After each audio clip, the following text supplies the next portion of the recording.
પોલીસને જ્યારે બી જાણ થઈ તાત્કાલિક પ્રોમ્પ્ટ એક્શન લીધા છે.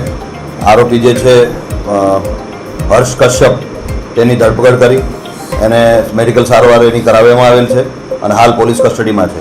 એના અગેન્સ્ટમાં drink and drive and hit and run એવી રીતે 2 અલગ અલગ ગુના દાખલ કરવામાં આવેલા છે અને આગળની પણ હજી તપાસ ચાલુ છે.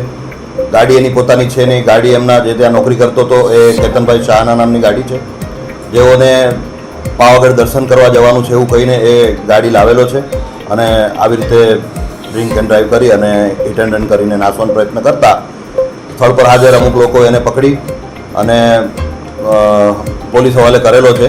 પણ એ દરમિયાન થોડું ઘર્ષણ થયેલું છે. આરોપી જ્યારે નાસવાનો પ્રયત્ન કરતો હતો ત્યારે સ્થળ પર હાજર લોકો સાથે થોડું ઘર્ષણ થયેલું છે, જે સંદર્ભે એને થોડું વાગેલું છે, જેથી એની સારવાર પણ કરવામાં આવેલી છે. પણ આ બાબતે એક અમારી નમ્ર અપીલ છે કે આવો કોઈ પણ બનાવ બને તો તાત્કાલિક પોલીસને જાણ કરે, પોલીસ પર વિશ્વાસ રાખે, એકદમ સચોટ અને કડક કાર્યવાહી કરવામાં આવશે.